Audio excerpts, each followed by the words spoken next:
Good morning everyone and Keto Lifestylers.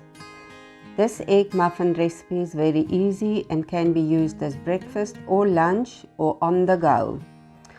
The basic recipe consists out of any type of onion you've got: white, red, scallion or spring onions, cocktail tomatoes or normal garden tomatoes, sweet peppers, red, green, yellow or orange.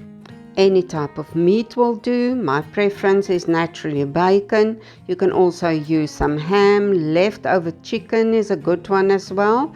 Please remember to first spray your muffin pan with some non-stick spray before you put in your ingredients. Add little bits of everything. You can always put in more later.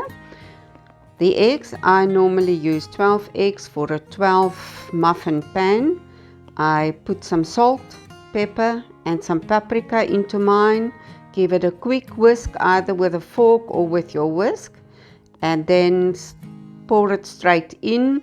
I like to put a little bit of paprika on top of it at the end before I put it into the oven.